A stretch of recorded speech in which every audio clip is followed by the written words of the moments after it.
Views and opinions of the host and guests are their own and do not necessarily reflect the position of the management and staff of Guardian Network. The Grand Bahama Rejuvenation Tour is powered by Grand Bahama Power Company. We seek continuous improvement. The aftermath of every social revolution brings about change. Cultural norms and landmarks shift as our minds and hearts expand beyond the familiar.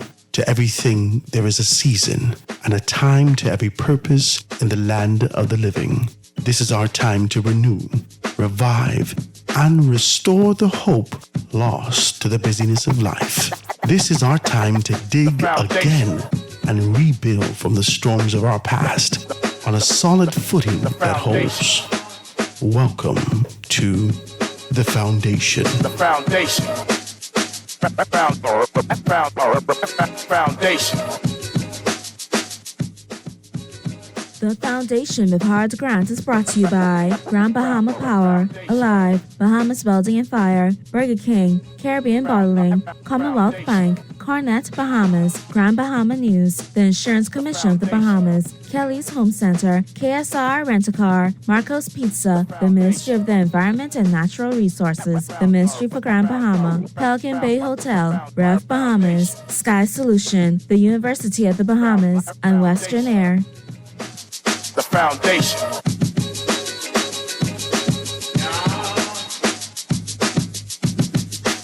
The Foundation.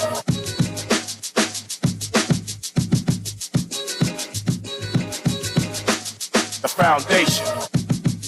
Good afternoon, ladies and gentlemen. 96.9 FM radio. Howard Grant in your company, live in full effect. It is absolutely gorgeous to be in your company today. It's a beautiful day out there. You know, it's Wednesday. We normally have a panel conversation, but we're out here in Grand Bahama on the Rejuvenation Tour. Man, listen to me. I'm having a wonderful time. I got to tell you a little bit more of my business, right? Because, you know, I kind of get in and kind of slide out. I can't tell you all my business. My wife is looking at me with a side eye, so I can't tell you all the business. But this is a wild trip for me. My kids had to come. My God. I am here, my back is hurting, but I'm so excited to be home. I am so excited to be home. I told you I got like this sort of a king's welcome. I've never had this in 8 Mile Rock. My mother's here with me today. She's going to have to take note. This is how you welcome me when I get here. Give me the car. Talk to me. Make sure the air conditioning's on. Listen, man, I want to thank all my sponsors for being able to be a part of this, and there are none other than, you know, Pelican Bay is doing wonderful in terms of their support for me, and I'm really grateful for that. The room's absolutely gorgeous. We're out there on the water, and it's beautiful. We're out here. I want to thank Western Air for the opportunity also. Western Air has been absolutely amazing. KSR Rent-A-Car, Grand Bahama News, University of the Bahamas, Cornet Bahamas, the Caribbean Bottling. Tomorrow we're going to be able to talk to them. The Ministry of Grand Bahama, and the Ministry of Environment, Natural Resources. You're going to hear a little bit more about them as the weeks go forward. We're going to be able to give them a special segment, but I'm really, really, really grateful for that. The Grand Bahama Power. Listen, man, they have been, that's the power. Do you know that? Right. So they have been amazing. If you listen to the interview, make sure you go check it out. GuardianTalkRadio.com, GuardianTalkRadio.com. You guys are not calling. Right? You didn't cuss me out Monday. Say, Howard, we couldn't get in when you was talking to Rupert. Tuesday we were on, I'm waiting for you. You sent me text, but you didn't give me a call. So if you want to be able to give me a call today, please do so. 323-6232, 325-4316, 325-4259, anywhere from the Family of Islands, 242-502-571. Kermit, text me that, please. I cannot remember that number. It's wild. Okay. And hit me up with the text, 422-4796. 422-4796. We're here, and I'm grateful to be in your company today. It's a beautiful day here in Grand Bahama. A little overcast, little showers and whatnot. But it's always great to kind of be in your company and really talk about these things. We're here in this beautiful restaurant, man. They're giving us some time here at the Pelican Bay. Carved out a couple spaces for us to really be able to have this conversation. We get the whole setup. So we're doing it. I'm grateful for that, man. I'm really grateful to, especially Grand Bahama News and Barefoot Marketing. Talk to me. Barefoot Marketing has been doing absolutely amazing things. Y'all don't be jealous, okay? Calm down, right? What you need to do is be happy for me and let the blessings flow. Amen. I can't even get no amen, Jesus, right? It's a beautiful thing. I want to thank Sarah so much for being able to really accommodate us. She's been working hard, really making sure that we're here and getting some things done. So I'm grateful for that and grateful to you guys. Like I said, the lines are going to be wide open today, but I want to talk with someone who is here with me today. Like, you know, we're on the Rejuvenation Tour, and we went from formality into this sort of a structure that actually identifies the specifics that's happening in Grand Bahama from a financial or an economic standpoint. But now we want to know more specific about the tourism aspect. We know the Grand Bahama is diverse in all ways, right? From we came up, we knew about industry, we knew about opportunities. When the former administration was in with Dr. Minnis, we see the former Deputy Prime Minister Peter Turnquist take on a position to be able to talk about FIFA and talk about the opportunities as it relates to movies being able to be shot here. You know that Pirates of the Caribbean was here. There's a great deal of things that's happening for Grand Bahama. The diversity that exists in this space is mind-boggling. So there's a great deal of things that can happen. And I want to be able to talk with Carmel Churchill now. If you guys don't know, y'all don't fight me. If you hear me getting mad comfortable with people, remember, I know these people my whole life. I know these people, right? So you're gonna hear this kind of a familiarity, but we want to be able to give you the sort of a sauce that's happening here in Grand Bahama. Ladies and gentlemen, I want to introduce you to none other than Carmel Churchill. She's here in her capacity as a sales and marketing consultant for the Grand Bahama Tourism Board, and also being able to talk as a co-editor for the Grand Life magazine. Good afternoon, my dear. How are you today? Say good afternoon to the Bahamian people. Good afternoon, Howard, and good afternoon to all of the Bahamas. I think she's done this before. She brought a whole fan, right? She didn't bring two, she just brought one. She needs to stop her. But I'm grateful that you're here with us. Tell us a little bit about what you do. Thank you so much. I'm really excited that you're back home in Grand Bahama. Don't be like Minister. Minister, how would you back home? No, Minister, you need to stop. Go ahead, right? No, but we're really happy whenever we can see persons from the capital come to Grand Bahama and see what's happening on the ground here. And, for me, I'm currently working as the marketing consultant for the Grand Bahama Island Tourism Promotion Board, which is the private sector marketing and promotion agency for the island of Grand Bahama. My company is Don Carr Hospitality Management Services, and our company actually provide consulting services to small to medium-sized businesses, as well as those persons who are looking to invest in Grand Bahama and ultimately, decide to move to Grand Bahama and operate parts of their businesses. So we give them like a hand-in-hand experience in terms of how to do that and, just get involved with the Grand Bahama community. Okay, so the Grand Bahama Tourism Board, now we did some studies on this. The tourism board here for Nassau, the Grand Bahama Tourism Board, the concept of a tourism board has started all the way back with from 67, and talking about that, the sort of the inception of how we've actually seen this model duplicated in other areas in archipelagos, Hawaii, being able to take this particular model, right? So talk to me about how has it gone over the course of time, over the course of these 50-some years.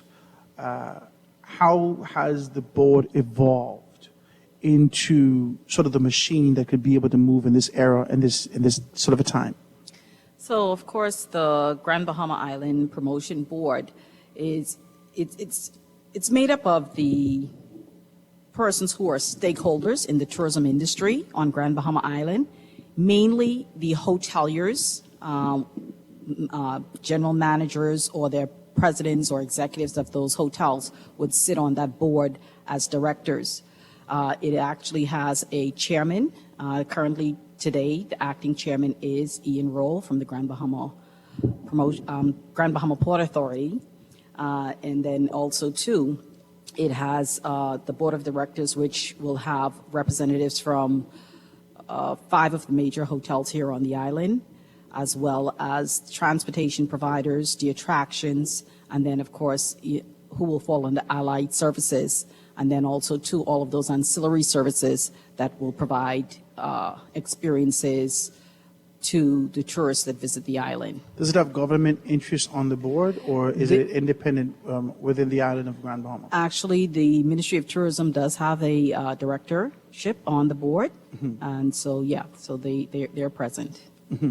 So tell me about it. I mean, as I'm looking into this, and this is a beautiful magazine, I might as well tell you the truth, right? So this is beautiful, it's colored, it has everything in there. We're going to find out more about this.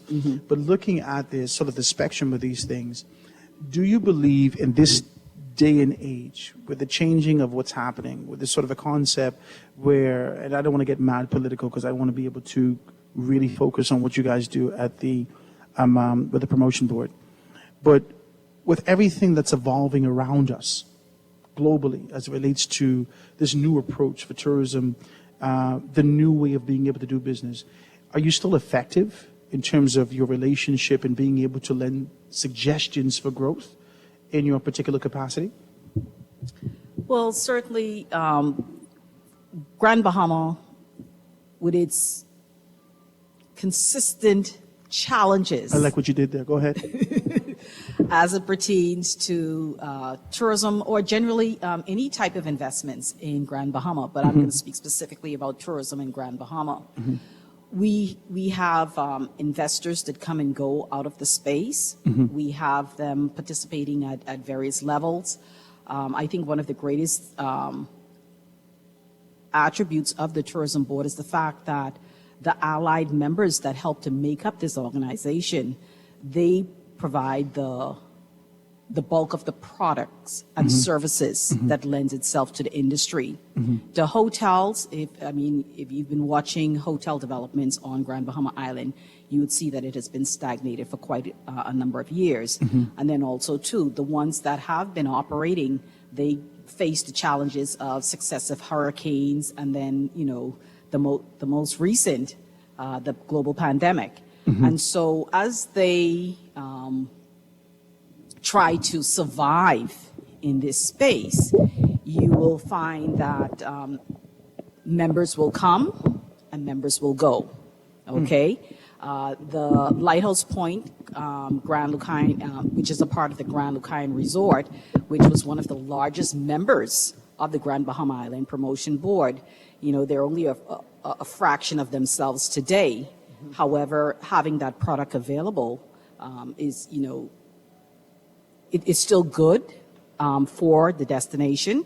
And then in addition to that, you have hotels like the Viva Wyndham Fortuna Resort, the Tano Beach Resort and Clubs, along with the Flamingo Bay Hotel. And then, of course, all of the other hoteliers on the island, including this particular hotel, even though they're not members today, they were active members in the promotion board previously. I want to ask you more about it because social media actually gives us sort of a peek into all the islands, but sometimes it's never about what needs to be promoted for growth and development. It's normally what is considered or viewed as another tier of dilapidation. Can I say that? I want to say it like that. We've seen the International Bazaar go through its tribulation over the course of time, and most recently we would have seen the Tory Gates being torn down. Is the Grand Bahama Promotion Board lending suggestions to ownership for these small sectors and segments in our island about what needs to go next, what needs to happen next in terms of being able to renew, revive, restore, rejuvenate this particular space so we wouldn't have to be able to see these relentless eyesores in these areas? Talk to me about it. Certainly, of course, in the capacity that our acting chairman sits in today, he would be one of the, he would definitely hear directly from the membership in terms of what the challenges are. And certainly in his capacity, he would be able to put forward, whatever suggestions or ideas for change in this space. However, I will say that the Grand Bahama Island Tourism Promotion Board, our job is to remain focused on promoting the destination at whichever level it's at. And so what we do is we look at what's positive and what's happening in that space. And so most recent, our greatest challenge that we had was the passing of Hurricane Dorian in 2019. Shortly after the passage of that storm, I mean, there was, a number of persons throughout the islands of the Bahamas that felt that Grand Bahama, maybe should not be in this space, or was not ready when we felt we were ready to re-enter. And so our job was to make sure Re-enter the. re-enter the tourism market. Okay. Because at one point, Grand Bahama was left off of the map of the islands of the Bahamas in terms of its promotions. Wow, no, I'm just like, what?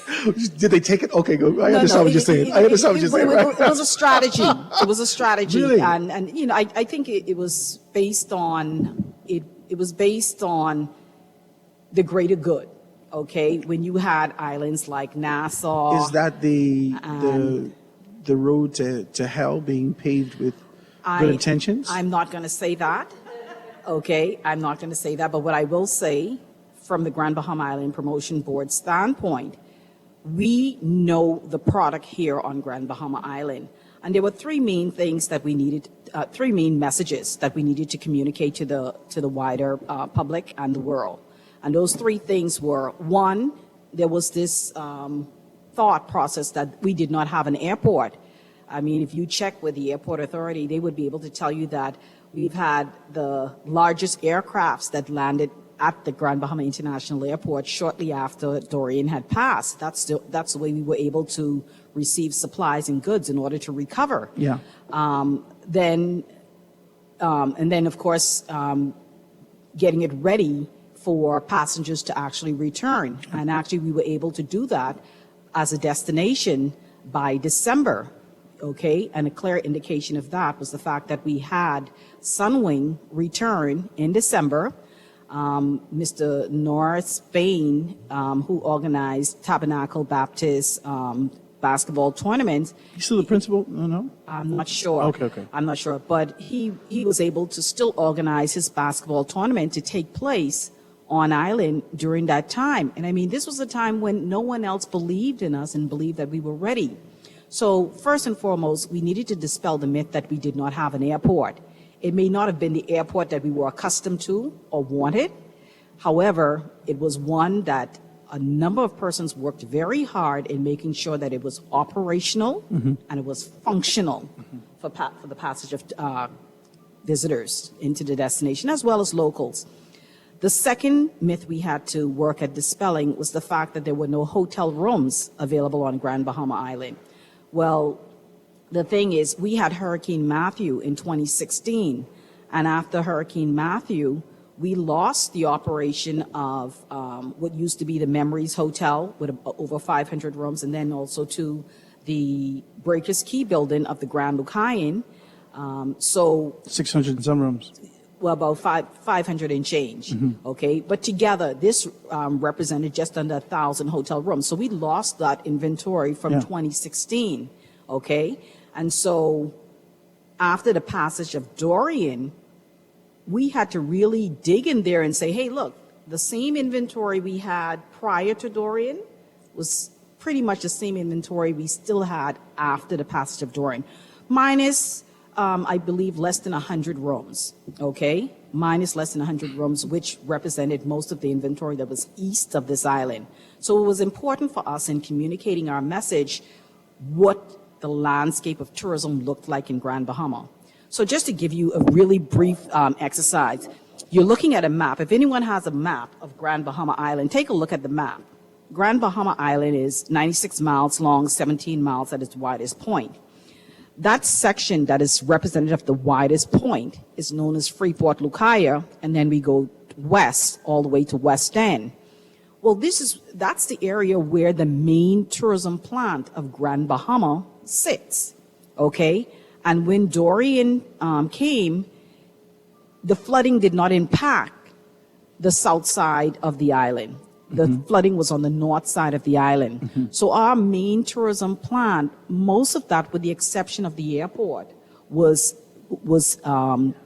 devastated. Okay.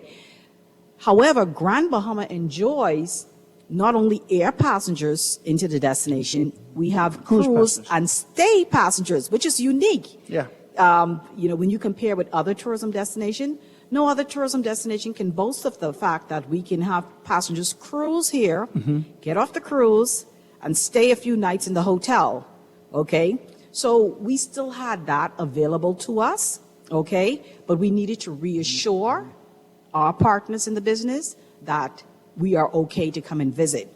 And then the third myth we had to dispel was the fact that there was nothing to do. You was putting out fires all day. I mean, because, okay, I want to be as decent as possible when I say this. There is sort of an idea that precedes Grand Bahama that existed after Francis and Jane, that continue to be able to perpetuate during Matthew and now with Dorian. There is this sort of idea that Grand Bahama is devastated, that there is relentless depression. So when you say that you have to put out, you have to deal with this one, that one, these particular things, there is these relentless fires. And I don't think central government in their particular capacity, I gotta be decent, really articulates the fact that Grand Bahama is open for business. They've taken on a position to say that tourism we're open for business in the Bahamas for tourism. But like you said, there has been sort of an exclusion that doesn't necessarily articulate that Grand Bahama is ready for these particular things. But you're saying to me that we're good to go. Yeah, I'm seeing people here all day, every day. You're doing and again, right here at the from- Pelican Bay. And again, from where I sit, I believe that may happen when you're looking at it when you're doing a comparison, Nassau versus what Freeport is. And of course, we got Bahama open in Nassau. Atlantis, continued Sandals, to Albany, yes, you got everything. All of those projects continue to happen in Nassau, and when the same is not happening in Grand Bahama, then you start to think, well, there's nothing happening there. Wow. Okay, but for us who work every day in the industry, we find those bright spots, and we show that to the world.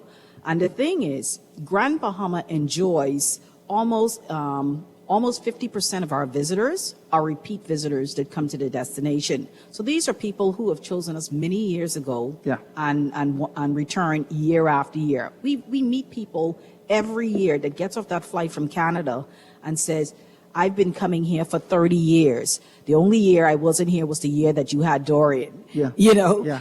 So it was important for us Yeah. to go out there and dispel those three myths. And as I was pointing out earlier, the third myth was that there was nothing to do.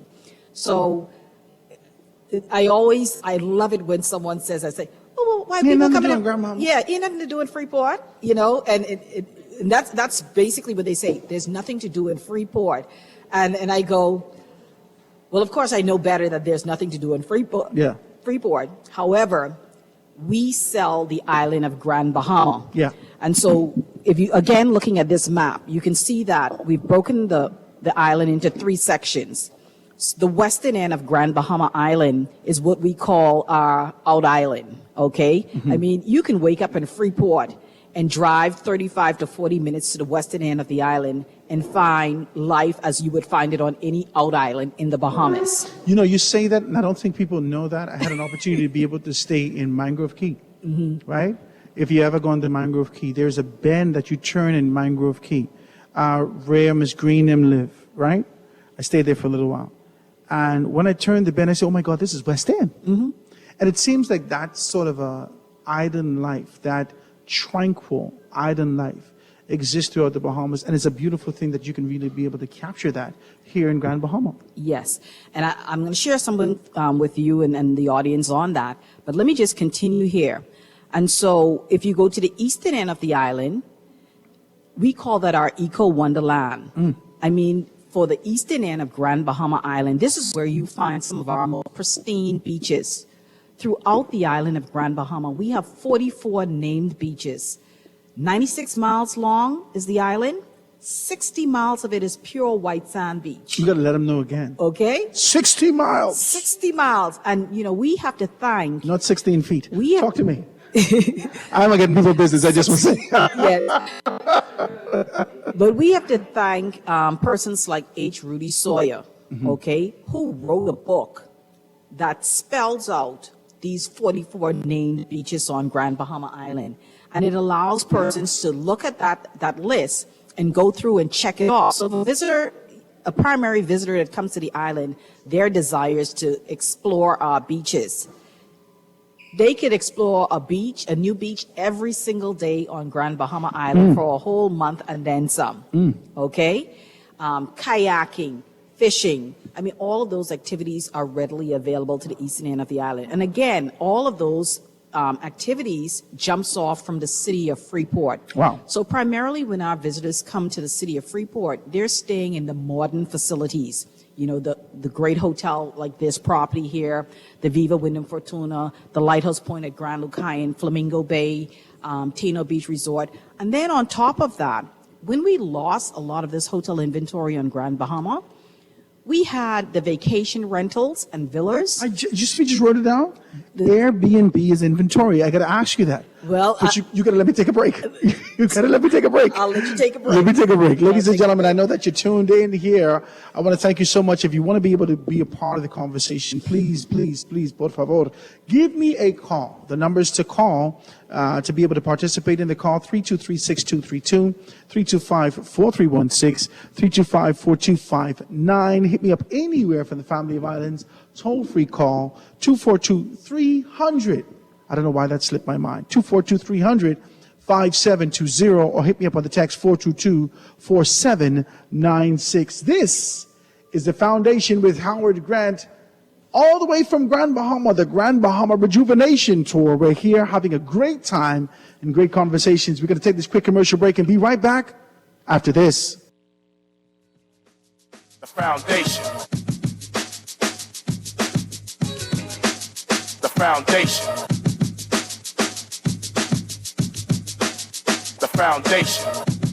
Guardian Radio and the Foundation are on the move. Bahamas, this one's for you. SBT, Small Business Thursdays. Every Thursday, the Foundation with Howard Grant will highlight small businesses throughout the country, far and wide. Your products, services, prices, and personality. We want to hear it all. Get your 30 or 60-second advertisement heard on air at a fraction of the cost. We here at the Foundation understand the times and don't want you to be left behind. With Guardian Radio, you reach your specific demographic, and it is unmatched. We reach thousands daily. Get your products off the shelf and your services in their hearts. Small Business Thursdays with the Foundation, only on Guardian Radio 96.9 FM. For more information, call 302-2300 or the Help Me Howard line at 827-0111. SBT. Small Business Thursdays. Get your business moving today.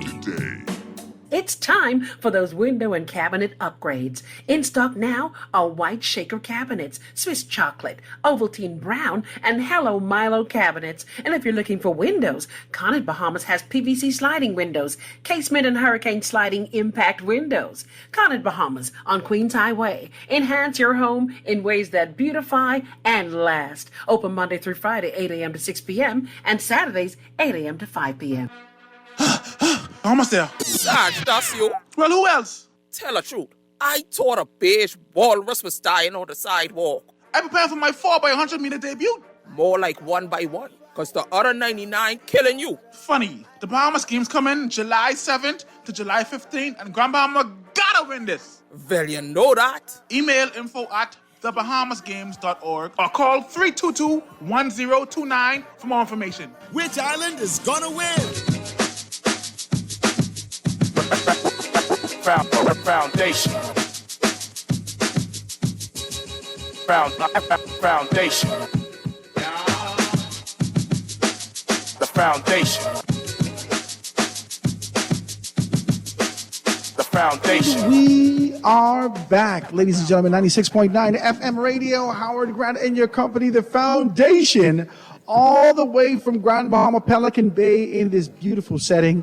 Really being able to have good conversations about where we are. The concept and idea of the Rejuvenation Tour is not to relentlessly beat on like I said, what's been popping up in social media, the negative aspect. I think it's our responsibility to identify and charge the atmosphere with sort of a positive growth in this idea that there is a path, right? Almost to be able to reiterate what Rupert Hayward would have said, we have a plan, right? But the idea about where Grand Bahama goes from now is to acknowledge, identify, some of the tribulation or the issues that we contend with, but being able to say that this is sort of the path that we're working it out. If you want to be a part of the conversation today, I'd love you to give me a call. I can take calls today, 323-6232, 323-6232, 325-4316, 325-4259, anywhere from the family violence, 242-300-5720, or you can hit me up on the text 422-4796. We're here, and I'm really engulfed in this conversation. I might as well tell you, we're sitting with none other than Carmel Churchill in her capacity as a consultant for sales and marketing for the Grand Bahama Tourism Board, talking to us about, what Grand Bahama has to offer and dispelling the myth of what we don't have, right? So it's a wonderful thing. When we left off, we talked about, I wanted to touch on sort of the inventory. When you said that we lost Breakers Key, we lost some inventory out east, I wanted to know more about, one, the Gin Sumar, whether or not that has any, if there's anything happening with that. And then I also wanted to know about Airbnb. The former administration has taken on this sort of position where they want to tax some persons for that. So it made me feel as though that there was significant finance coming in. So talk to me about sort of the inventory that Grand Bahama is able to pick up as a result of the 1,000 and so rooms that we lost. Certainly. After each one of the hurricanes that passed, one of the things our company did was just kind of do some research in terms of who returns to the island, which of the visitors are the first to return. And one of the things we noticed was that the first set of persons that returned to the island after any one of the major storms were second homeowners, the vacation rental owners, not vacation rental owners, but persons who own those properties, okay? And then also, too, the timeshare owners, okay? People who purchase timeshares, they will travel. Mm-hmm. And so they were the first set of persons to return to the island. But also, too, we took another look at what are they consuming while they're here. Mm-hmm. Well, these are the persons who have become totally familiar with the island. They have friends. They've adopted families here on the island. And so they don't have a problem leaving their accommodations and going to the fish fry in 8 Mile Rock or driving down to West End and experiencing it's heavy what you're doing. Kong salad on the side of the street. Just heavy what you're doing. Yeah. Because this is the people to people.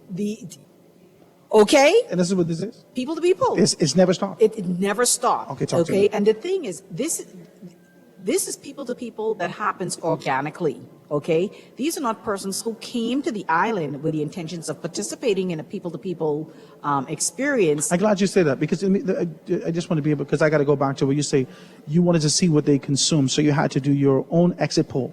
You had to identify, what attracts people, right? Mm-hmm. You say consume, you don't necessarily mean food. You mean entertainment, environment, so forth and so on. Exactly. Okay, talk to me. Exactly. And then what we found among the second homeowners or the winter visitors, the ones particularly coming from Canada, we found that they were the ones who were sponsoring the local charities, hiring the local chefs. So they have a vested interest. They have a vested interest. And so it was important when we look at tourism, we needed to take a deeper look at who are those tourists that come here. Okay. And because they don't get, all of them don't get residency status. Okay. So they're coming in as visitors, whether they're coming for 30 days, 60 days, 90 days, they are visitors to our island. And so we needed to understand who they are. Now, before we trailed off, we started talking about the additional inventory. So when we lost the inventory, mostly within the Grand Lucayan property, people still had a keen interest in coming to the island, and they wanted to know, where can we stay? Okay. The vacation rentals, the villas. In 20 2018, I don't want to say 2018, but anyway, 2018, when we took a look on Airbnb and we looked at the inventory for Freeport on Airbnb, there may have been less than 100 Airbnbs in 2018. in 2018. That's what we saw listed on Airbnb. However, Now, in 2019, actually, if you check today, I didn't check it today, but it's well over 300. you serious? Well over 300 vacation rentals, and we're getting newer and more rentals coming on the market in Grand Bahama. And so when persons started talking about, well, who can we attract into the destination? There's this perception that, well, we can't get luxury travelers coming here. Well, when we start sharing that we have a place in West End that rents for $15,000 a day, okay, we're now talking to that luxury traveler. When we have homes that are renting for $3,000 a night, okay, or we're looking at other inventory that's renting for about $1,000 a night in the vacation rental, we are talking about that luxury traveler. We're talking about that traveler who has that type of income to spend. And so when you're looking at, and I'm not saying that this is totally the direction we need to go in, okay?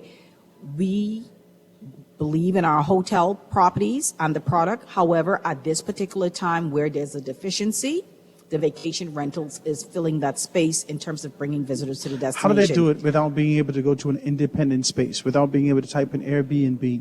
Does the Grand Bahama Promotion Board, or is there an entity here in Grand Bahama that affords persons an opportunity to be able to be almost a one-stop shop of So sorts? at the in 2016, when we lost so much of that inventory, one of the things that the Grand Bahama Island Promotion Board did, most of the properties that would be promoted by the promotion board, they had to be members of the tourism board.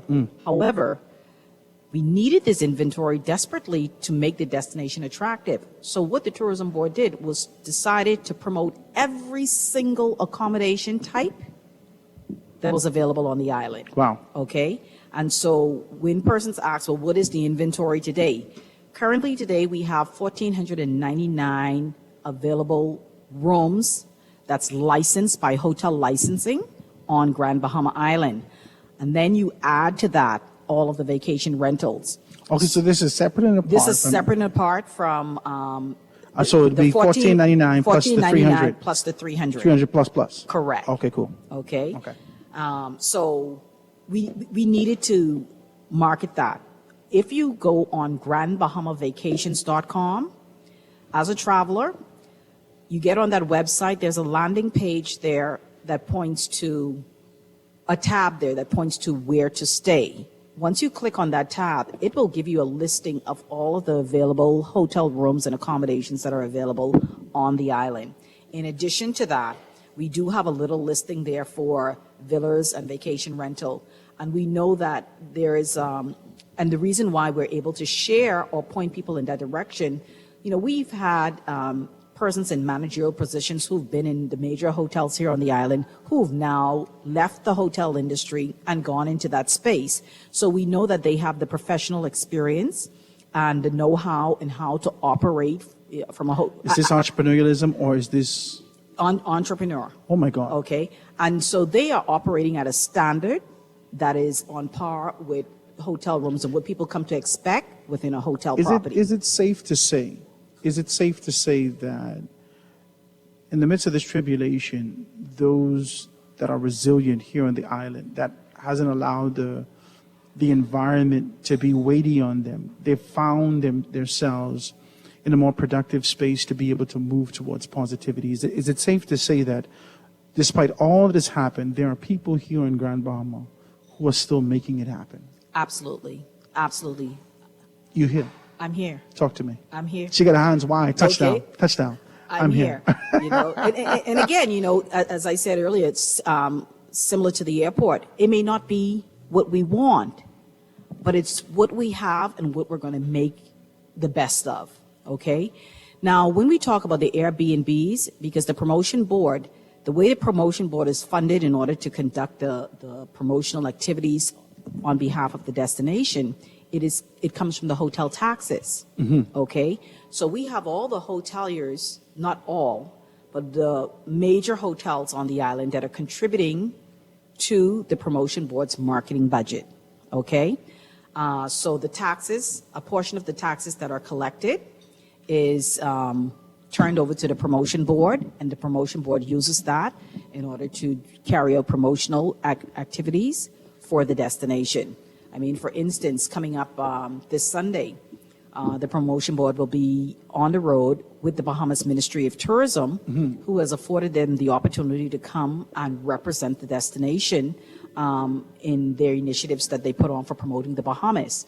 You know, they're going to be in LA. Just yesterday, JetBlue announced that it's going to be flying direct Which is wild. From LA to Nassau. Which is wild. It is wild. And I know someone... Starting November. Starting November, I believe. I read the story. Yeah. I'm not exactly sure about the date, but I know that JetBlue announced that they will be starting service. And we're headed out there on Sunday to promote the islands of the Bahamas. And of course, this service is also going to be a part of it. So someone sitting there in Grand Bahama will be like, oh, why are you all excited? You know, that flight going to Nassau. Well, I can tell you, Western Air has made this so possible.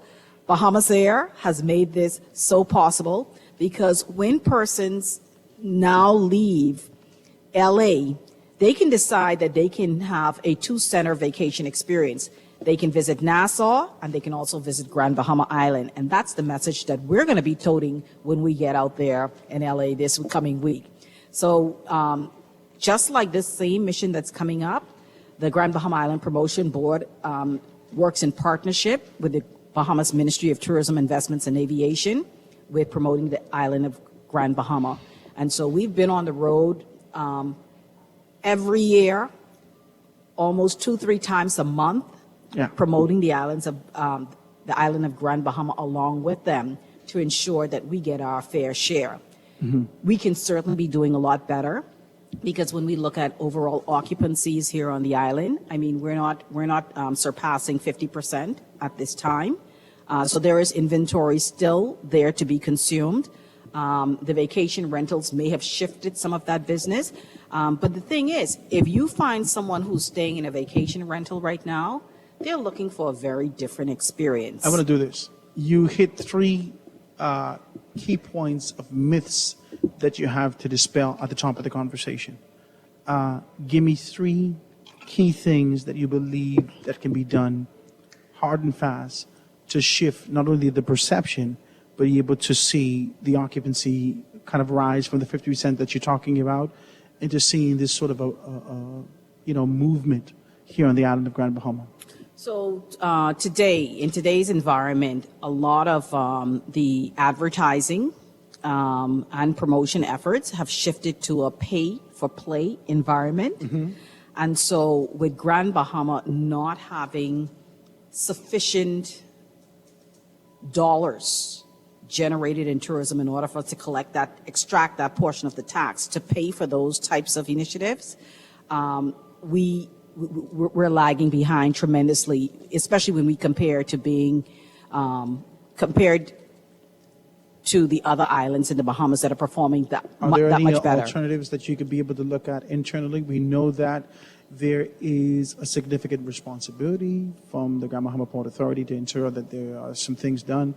Has the promotion board actually presented the concept of being able to do, even if it's for a short period, to get some things, to make some things happen? Well, absolutely. The Grand Bahama Port Authority is a member of the promotion board. Well, the enroll at the head, yeah. Well, that's it. Yeah. You okay? They are members, so they do make their contribution to the marketing efforts for the island.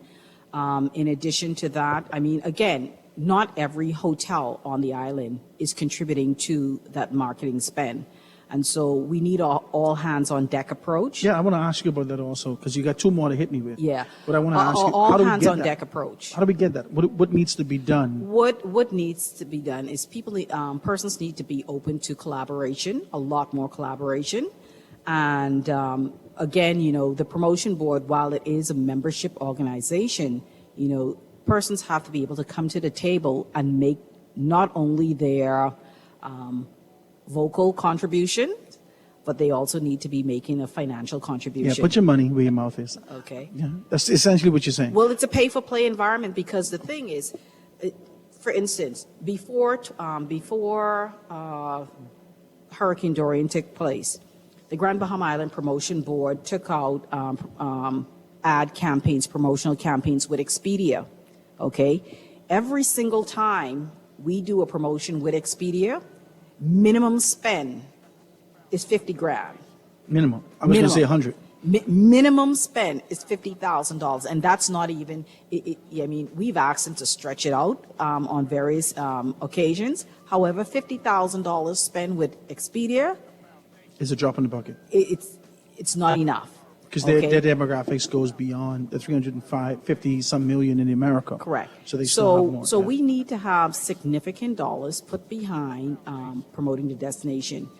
Our company, we submitted a marketing plan to the promotion board, outlining all of the specific efforts that needs to be put in order to promote this destination.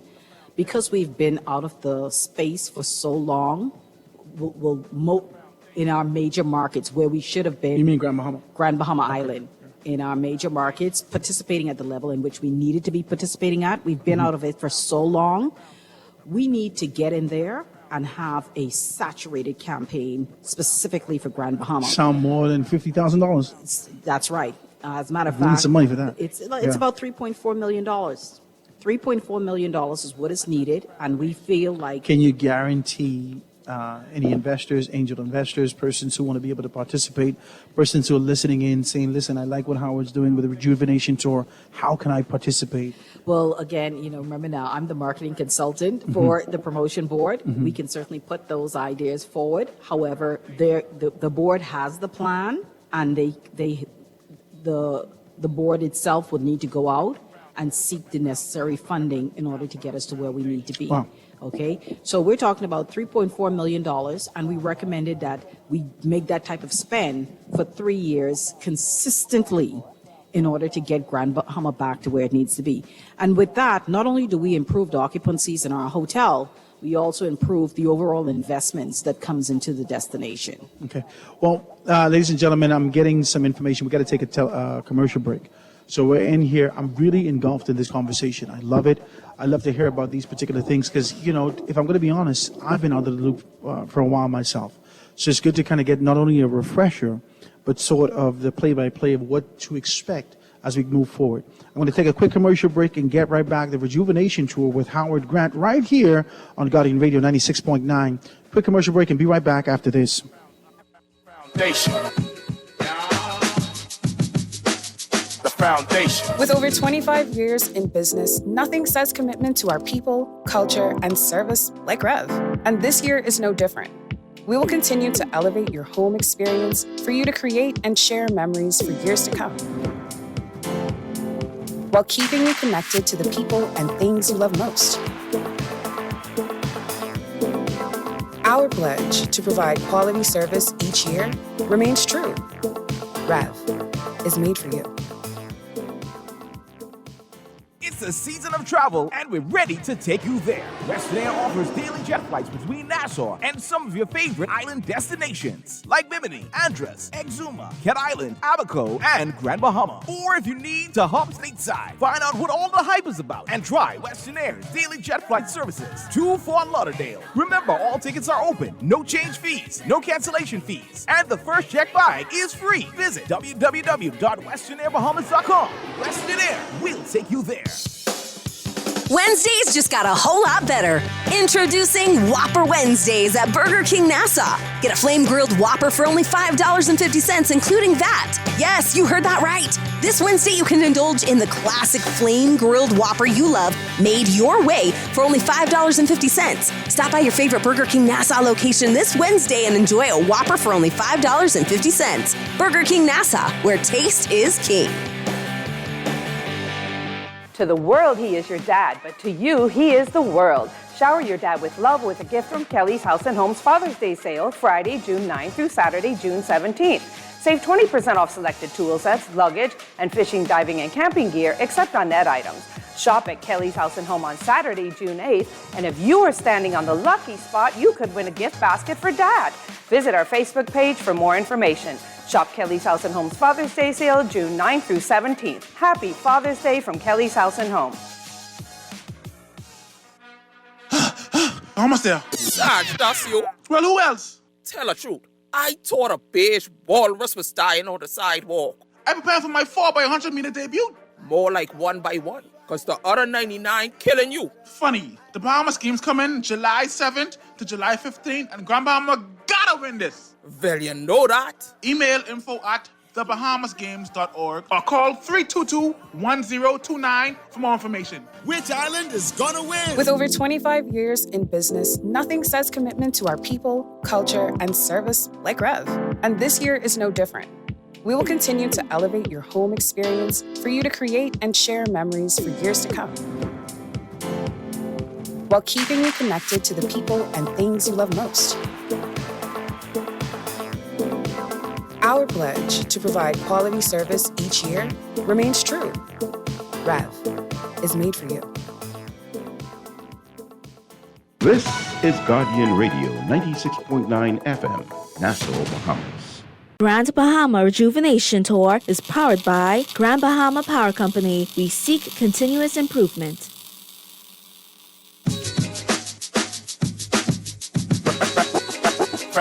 Foundation. Foundation. The foundation.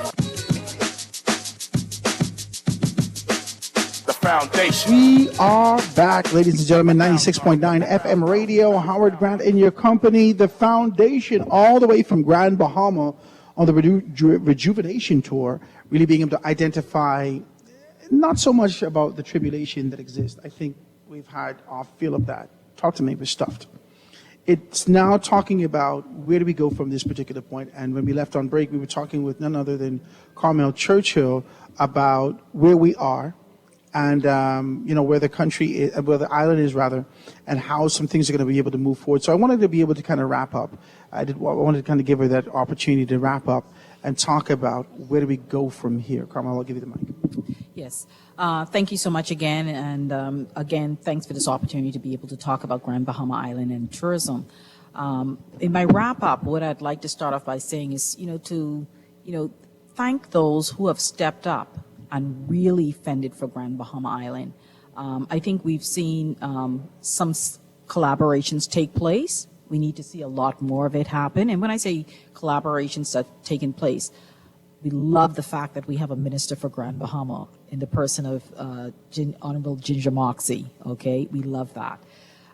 In addition to that, the Grand Bahama Port Authority has been, churning out some initiatives in, doing some repairs and focusing on those things that we see as eyesores in the city.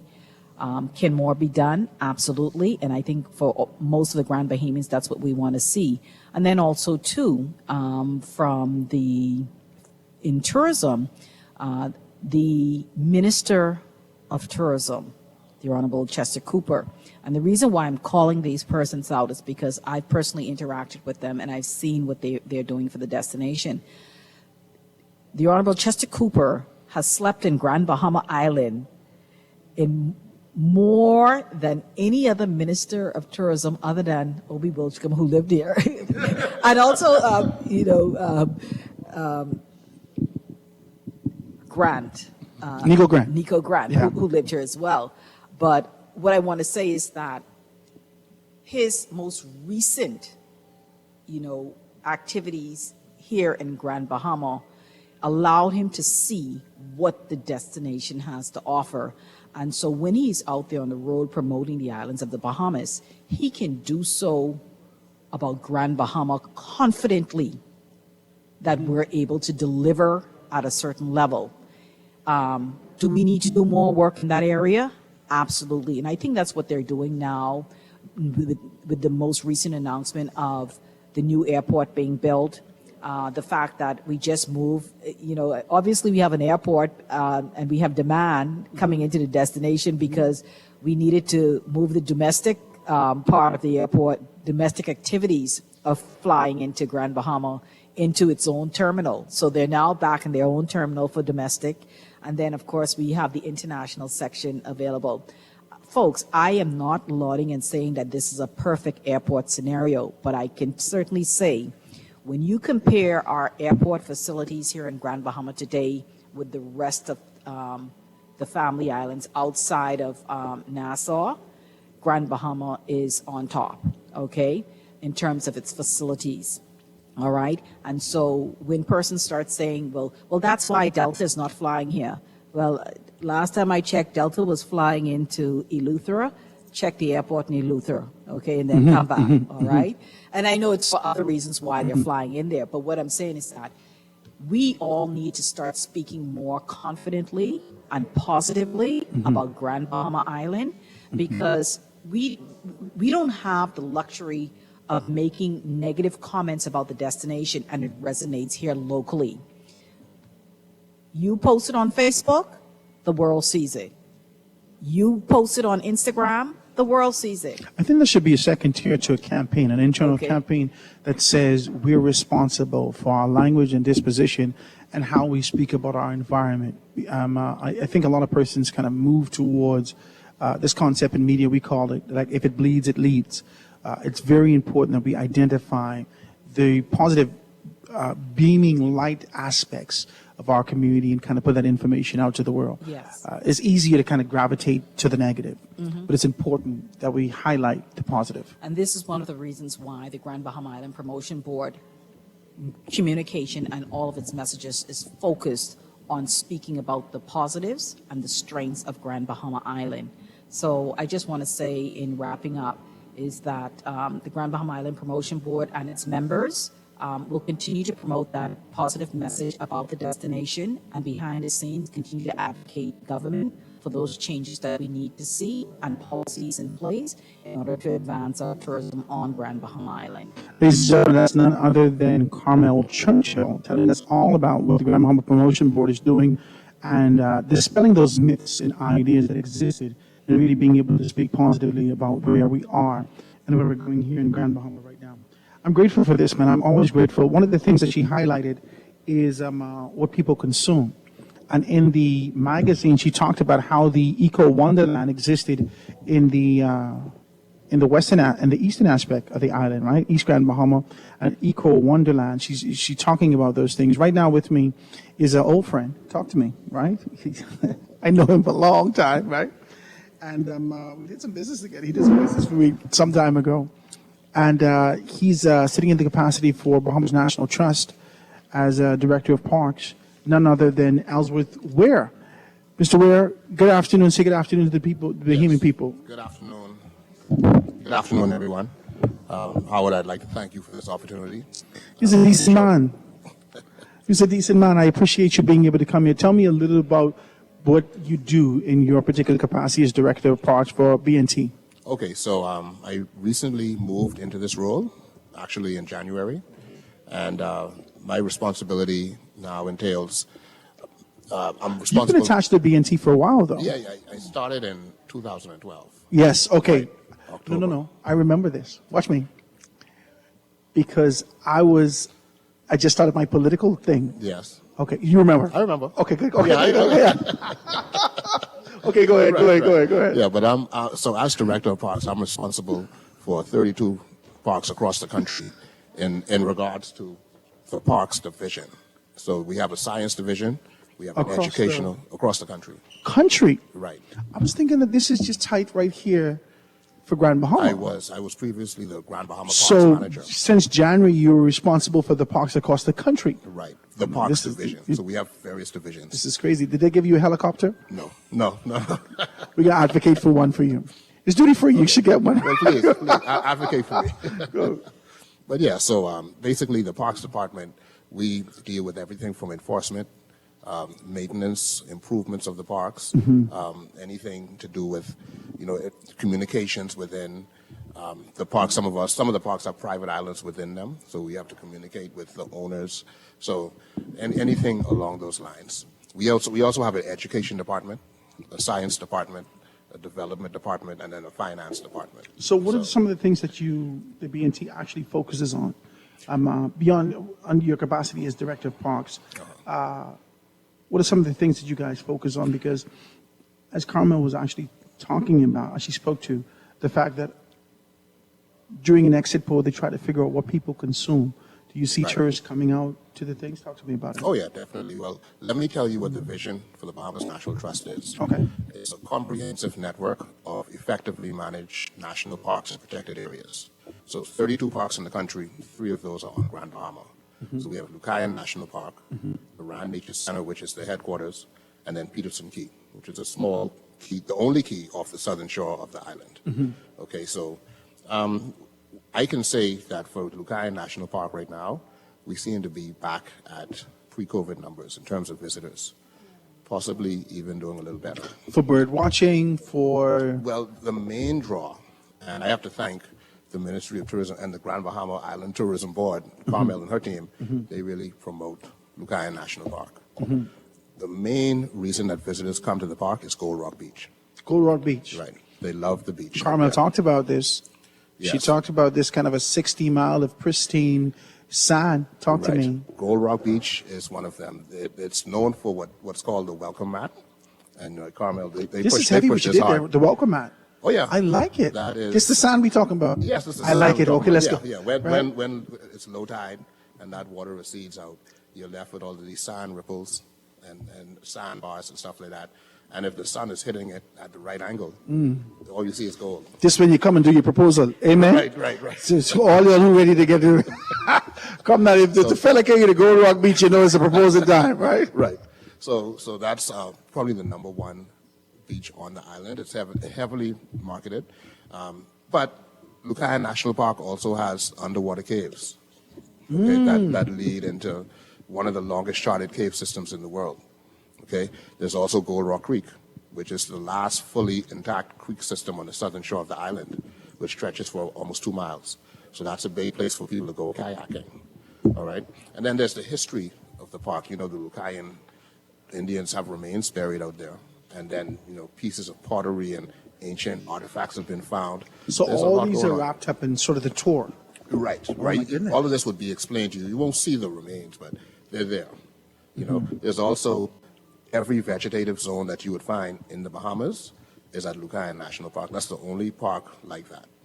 Okay. So it encompasses everything. Everything that you want to see Wow. in terms of vegetation. So for those persons who are heavy on flora and fauna, those persons who are bird watchers, those persons who want to be able to do these things, then Lucayan National Park is where you go. It's the I think place it's to go. important that you say this. You know why? Because a lot of persons are kind of consumed with this, the consumption of entertainment, right? So they don't know where your movies is, where we could go in the night, where your club and your party and so forth and so on. Right. But I think it's very important that we identify and highlight the fact that you could be able to move into nature. And that's what BNT and the parks afford you an opportunity to be able to do. Right. And I would also add that we're moving into some other areas too with Lucayan National Park. We realize that the national park should create economic activity for those around them. Okay?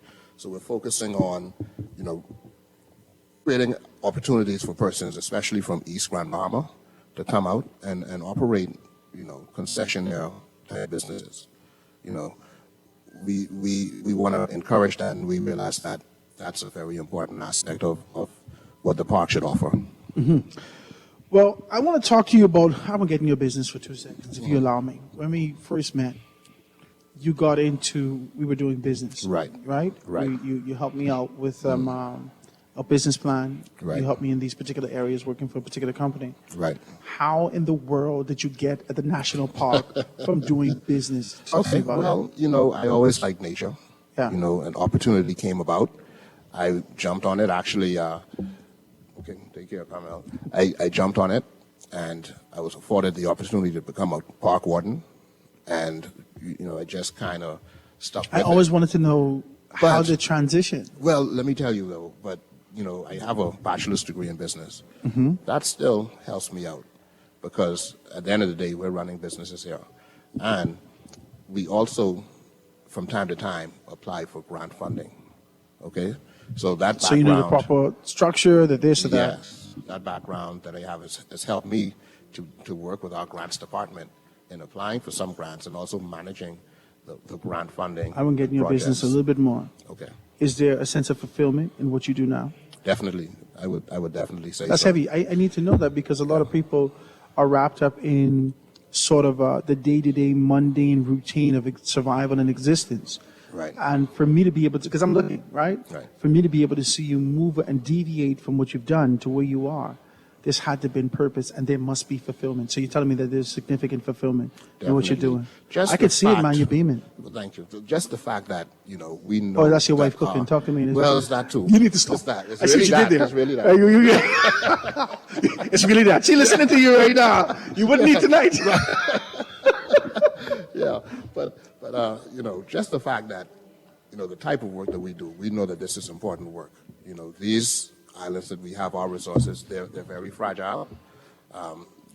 They demand protection. If we want to see these places and fauna and flora last for another generation, so we get fulfillment just from knowing that we're working to protect these areas. What is the Bahamas National Trust's interest or the contribution to the Grand Bahama Promotional Board? Well, we Tourism are promotion. members of the board. Yeah. We attend the meetings, we give input, Mhm. and we also benefit from the promotion that they provide in terms of, they have a long reach in terms of their marketing program. Mhm. So a lot of times when visitors decide that they're going to come to Grand Bahama, they already know that they want to come to Gold Rock Beach. Right off the top. Right. Mhm. So we're probably around like 30,000 visitors a year, and we that dipped during, of course, the pandemic. Everything came to a standstill. The parks were closed, and we were just recovering from Dorian at that time. So our numbers were just starting to rise when the pandemic came around. But we've seen a steady climb, and I'm happy to say that.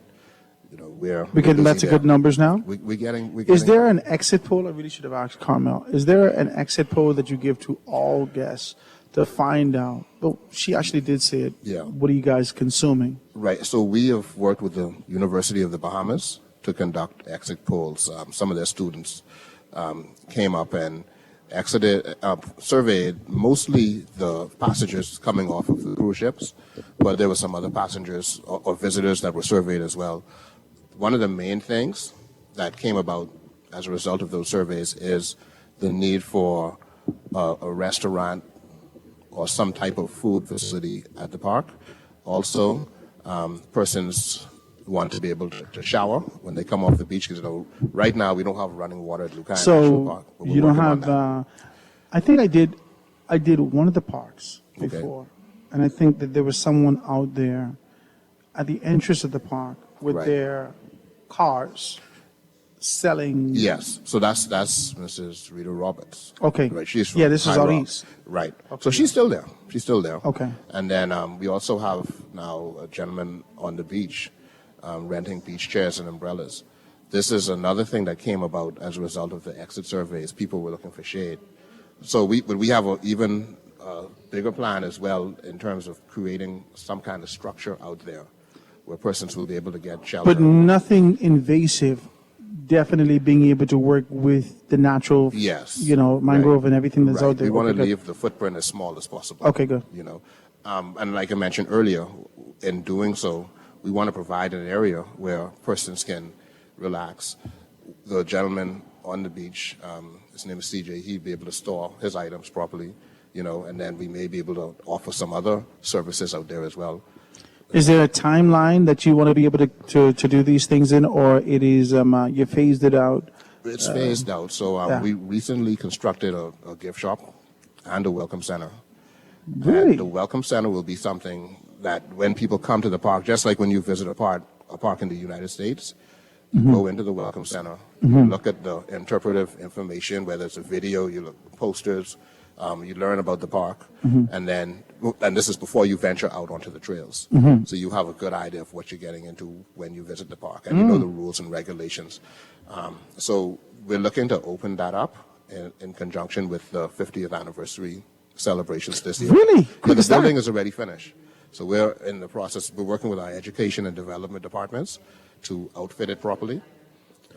You guys still do your kayaking and everything like that? Well, we don't run the kayaking operations. I mean, but it's an option. It's an opportunity for me to be able to kayak if I'm going in that area. Well, yeah, definitely. That would be done through GB Nature Tours or Kayak Nature Tours. Okay. Yeah, Okay. they manage that.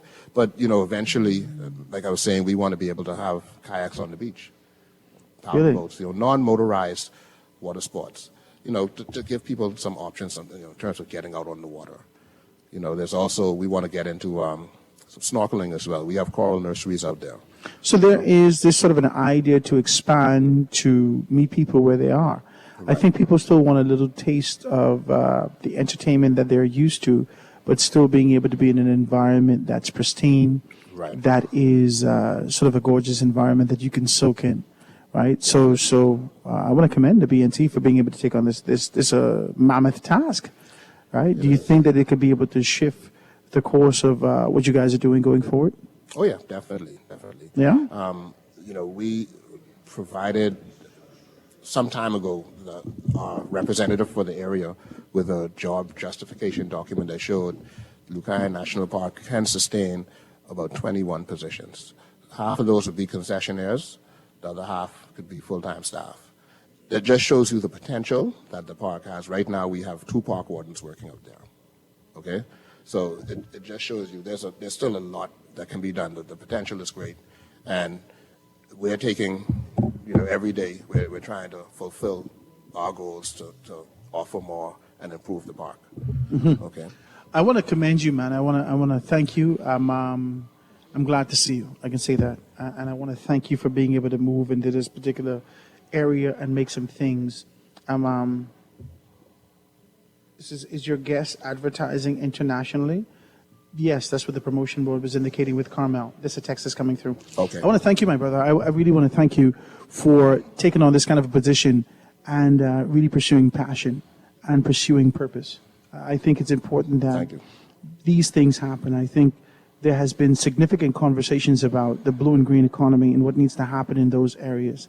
And so to be able to see people shift from the traditional structured concept of, oh, I can make some money here, Right. into how can I contribute to preservation and growth is a wonderful thing. My brother, you're a good and decent man. I appreciate you. Anything else you want to tell us about the BNT? Well, right now we're working on our enforcement program, and that's across the country. So, When you say enforcement, so you're fighting people for dropping KFC box. Talk to me. a park warden has the powers of a police constable. But what does that mean? They walk around with a cane. I mean, I don't know. Tell me. Let me know. Yeah. So we are conducting training sessions.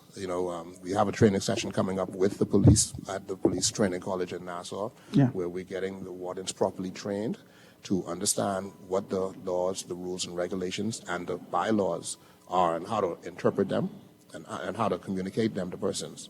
And our bylaws recently got gazetted. So we're very soon going to be in the process of rolling them out so everyone can understand what they are. And we also will be in a position to issue spot fines. So it'll be like issuing a ticket. Give me a ticket? Oh, yeah.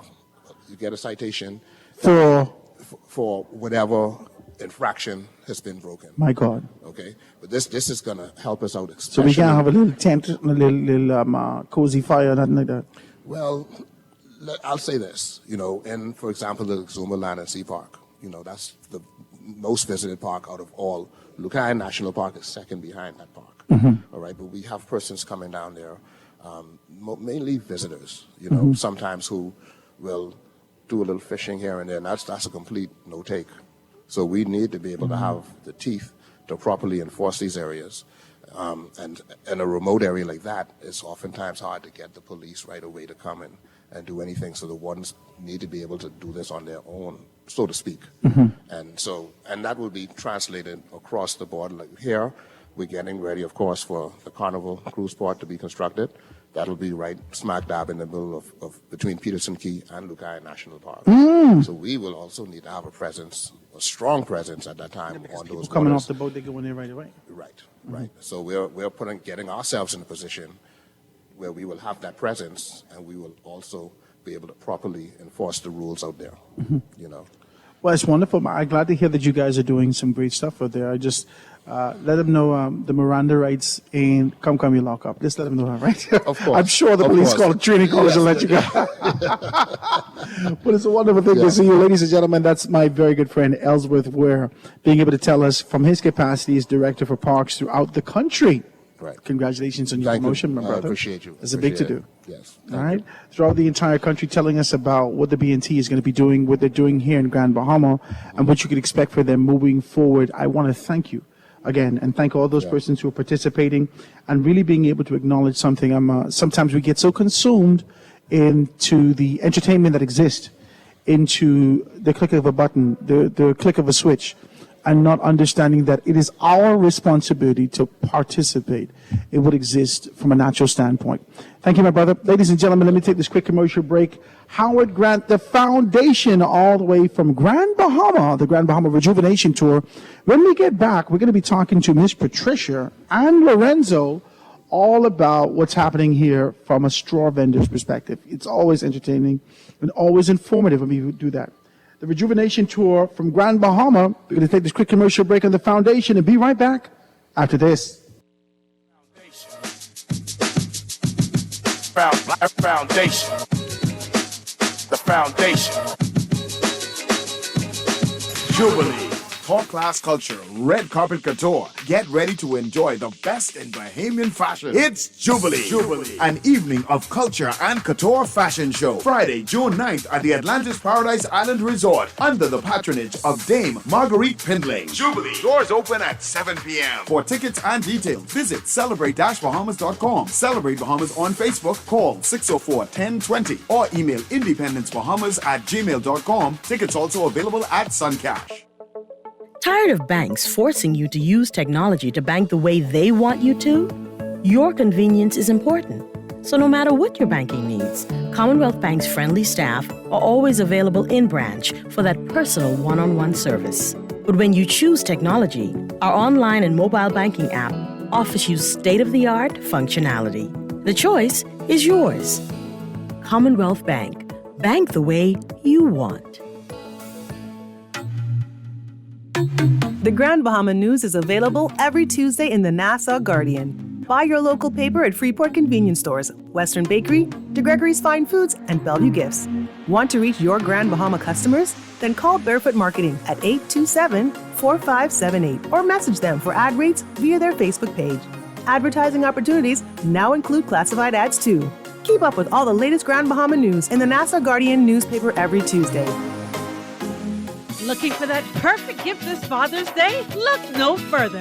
BWF is doing it big. Shop and save with BWF's Father's Day pre-inventory clearance and blowout 10 sale.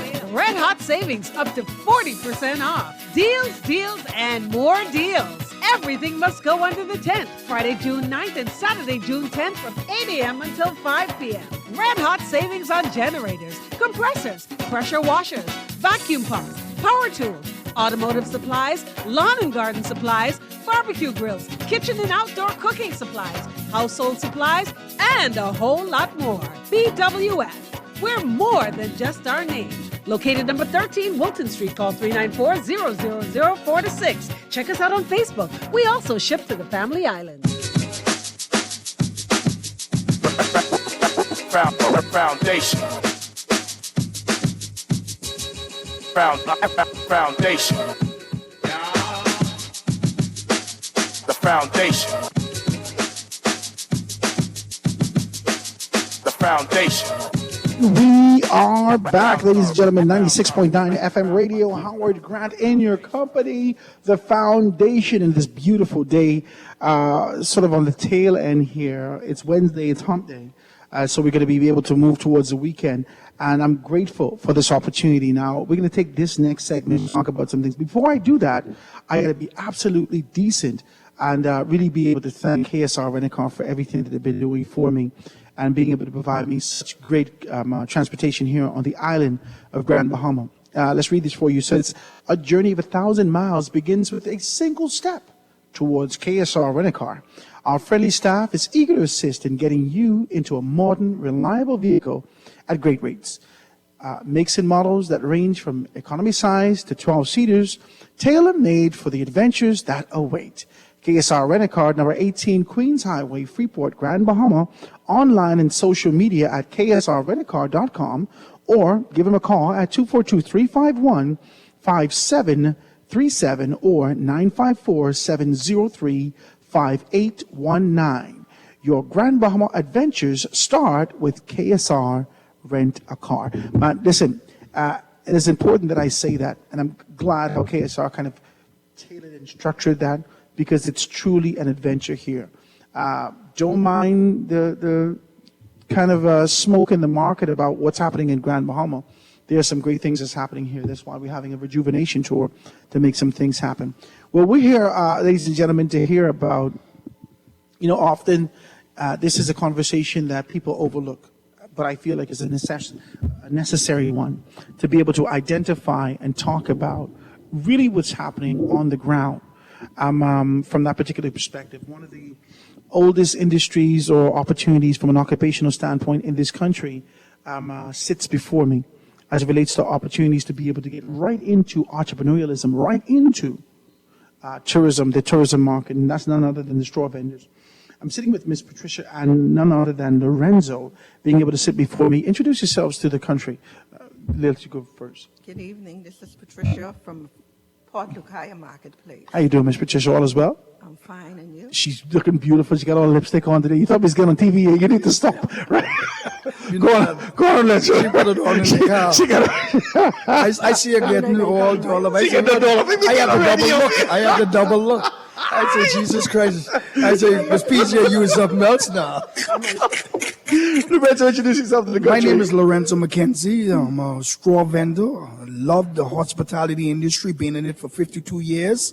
I've been in it from when we were Holiday Inn in the front. And so I saw the great, the good, the bad, and the ugly in the industry. Mm-hmm. And I see where it's at now. So I'm so happy to be with you, Mr. Grant. Let's take it from Thank there. you very much. The great, the good, the bad, and the ugly. Yes, sir. Where are we right now in Grand Bahama? Struggling in the Port Lucaya market area. Mm-hmm. Mind you, Mr. Grant, everywhere in the hospitality industry, such as the harbor, the fruit market, the swimming to the pigs, where the straw market is, they're doing well. But so apparently just we as vendors are In not Port doing, Lucaya. in Port Lucaya, not doing no way where we should have been doing for a very, very long time. You know, I think we've been forgotten by the governments. Both government forgot us. This was a as an private industry. area at one point, you know. Yes, Ms. PJ can talk about that. When we talk to me about it, Ms. Patricia, this was a thriving area. Now, you would remember. Mm-hmm. Now, I don't know if you remember, Ms. Patricia, but you would see me in my green jacket walking up and down in Port Lucaya on my break because I was one of the front office agents over at the Al Lucaya, which is now the Grand Lucaya Hotel. And I remember that, like clockwork, you had people dancing and all these things like that in the Lucaya Square, and just thriving. The area right there for straw vendors, you always had people buzzing. What is this? What's that? What's this? They formalized it at one point and put a couple stalls, right? So it looked really nice. So tell me about what you've seen and what exists right now. Okay. Well, I'm one of the vendors from the opening of the straw market. I was there. When the straw market opened, Celinda and Oscar Pendon came down here and did the opening. And when he did the opening, his words was, he said, "My people, let me say something to y'all. You see those three guys here, E.P. St. George, Sir Jack Havard, and Albert Miller, didn't want no straw shop. So Celinda would say, he said to them, it would not be a straw market unless you give me a space for my people." So Celinda walked around and he picked where we are today. And he said to them, as long as this place be here, the straw market is not to be moved or sold. So the CEO, when he sell it to the new company, the new Bahama Land company, Investment. Bahama Land Investment, they sold the straw market and he wasn't supposed to do it. Well, So right now up there is terrible. The people is not coming because they're not advertising the place. That is the problem. And yes, under the Port Authority, we had floor show, we had Junkanoo, we had different dance and everything when Vanjie McBride was running it. Correct. Karen, them, they were doing everything. Karen was a dancer. I remember Vanjie. She had her dancers and thing. Mhm. The market was beautiful. Mhm. And let me say something to you. That marina, when the marina was opened up, we made money like that. Because the Wahoo people and the big yachts and things used to come, and I met a lot of millionaire people. And even when they come here, we had the casino for them to go in. There's no casino or nothing. I have friends still come here and dock in West End, and they leave from West End and come to Port Lucaya just to spend money with me. Because they always said, Patricia, I love your personality the way you do. I did People to People program for 10 years in Grand Bahama. And I was working in the casino then doing waitress. And whenever the people come, I took them off. Which casino? I Princess? take off. I worked the Princess. The Princess, okay. I was the Princess Hotel first, and then I went to the casino. And when they comes in, I don't care who people in or whatever, it takes off time, and I take them all over. I never take them to the big time restaurant. I take them up to Marflow. I take them in Pindus Point, all around like that, Williamtown like that. So I always take them in the area where the black people are and where you could deal with them. And I'm from Nassau. That's a real experience, I came though. down here in 73, and when I come in Grand Bahama, it was the Magic City. Money was making like the... You think the magic left the city? Talk to me about it. How do we get it back? I don't think the magic left the city, you know.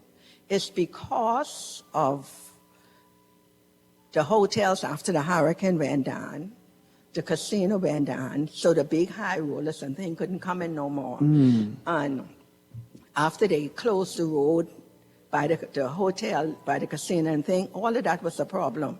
But it ain't that. If the hotel did stay with what Sir Linden did with the hotel corp, and when the people go out and the hotel corp open up the hotels back and we were able to have the people, it wouldn't have been like this. But because of the hurricane and all the hotels, them closed down, that's the problem. Wow. So And tell that's me a about big this. problem. The ground, see, to me, with the hospitality industry, everything rise and fall of the taxis. And so yesterday we had almost 5,000 people on the island. We had maybe 50 in Port Lucaya. And I found out that 25 to 3,000 came off the ship. 5% was with taxi, all was with bus. And they went to areas that like the Tino beaches and swimming to the peaks. When you're going to spend an hour and a half to 2 hours to the fruit market and spend 15 minutes in Port Lucaya, something wrong with that. And so we did something on our own initiative. We interviewed some guests who came in on the ship early that morning, and they said they only had 15 minutes to shop. It's impossible to shop. And so they were discouraged. Now, I know today that they gave the guests them 2 to 3 hours. Now, you can't make people spend, but the good thing is you're going to have people, all because we advocate. We need the taxi system to move freely and better to bring people to Port Lucaya and to go other areas. Do you tell me about this? Because I know relationships play a significant role in taxi drivers who know you. Lorenzo, I can bring some people by you today. Yes. And there has always been sort of an even exchange, even in the hotel. Correct. In the hotel, if you bring some people for, a meal or so forth and so on, there is sort of an opportunity for you to be able to get, let's say, hypothetically, $2 ahead for who you bring. So this is based upon relationship. Do you believe that there needs to be a better relationship between the bus drivers, or you want to revive that with the taxi drivers? Talk to me about it. See, the bus drivers have a contractual agreement. The company has a contractual agreement with Tino Beach, so they could take them there. So we need to be in the loop also too with the taxis and the buses. We don't need them to come for 15 minutes. We need our own bus. The straw business is the iconic industry of the Bahamas. Every person is affected by the straw industry, some shape or form. Because guess what? Some grandmother was a straw vendor who gave their mother the money to pay the school fee for the children to go to college. It's the truth. A university graduate who's a doctor was affected by the straw business. The lawyer was affected by the straw business. But the straw industry should not be treated as a second class. We should have our own bus line. The thing about it is that every business, whether swimming with pigs or the kayaking, all of them have a shuttle. Why can't the vendors have a shuttle to the boat back and Are you forth? advocating, whether it be the promotion board, whether it be the Port Authority, whether it be the government, whether it be your member of parliament? Collaborate. Who are you advocating directly to? All of them. Oh? Because guess what? The promotion board has a responsibility to promote Grand Bahama and the straw market. The Port Authority has a responsibility also too. They market under the St. George's and the Hayward. You know, we used to have advertisement on the New York bus and the Florida bus and the Tri-Rail. Mm-hmm. We used to have that all over. When you go to Miami, man, you see Port Lukai, you see all of that driving through. Come to Grand Bahama, come to Freeport. You don't see that now. Mm-hmm. We need that. We need more involvement of all these agencies. We are a small entity. I want to ask you this. We play a big role because the first people they see when they come from to the hotel is the vendors. The last people they see is the vendors. So tell me this, is there an association? Is there sort of a collaborative effort between not just you and Ms. Patricia, but other straw vendors who need to be able to participate in advocating for this thing to happen? Well, yes, we don't have an association. We have as a representative, but we need an association of all the vendors because what happened to one happened to all. Mm-hmm. If this was happening to the harbor vendors, Mm-hmm. I would have been the first to advocate, hey, you need to treat them right. Because if they hurt, I hurt. So we need all the vendors to get on board when we hurt. Because when they hurt, we can fight for them too. But, the mindset is he who feels it knows it. Correct. Right? And now that you're feeling this sort of a pinch, there needs to be sort of an advocation to get people together. Absolutely. We need an association in Freeport. Nassau has an association. We've been trying to do it with Darren Cooper. They make it too political. Mm-hmm. That's the problem with Grand Bahama. Too political. Is it just Grand Bahama? Talk to me. It's right now. We live in the Bahamas, baby. Amazing. I in Grand Bahama. It is too political because we advocating for change for the system, and you have PLP angry say you're attacking my government. When it was the FNM, it was the same thing against myself and Mr. Patricia. But to us, it doesn't matter. The industry is affected. The system of the change, how the people are shuttled and move has to change in order for the change to take place. What about for all local of us. government? What about advocation through local government, speaking to local government about this particular arm and making sure that there's an opportunity for you? I never thought about that. Okay, That's a good idea. Right. I like Local that. government is responsible for that. Local government has the tools, the mechanism in terms of relationships to be able to identify this, and they have the access to central government to be able to get these things done for you. That's just the protocol, right? When you're dealing with these particular things, move up the line. Well, we will. Well, that's why we go to the media. Yeah. We go direct to the source of the problem. Yeah. Because, look at the retail street. We've been advocating that from under the previous government. I had a meeting with them, and they tell me some story. Now, the new government has implemented it, but we're still waiting for it to open up. Mm-hmm. Retail street. Mm-hmm. We need that to open up. Now, one of the problems I have with that is that where the busing is going to take place.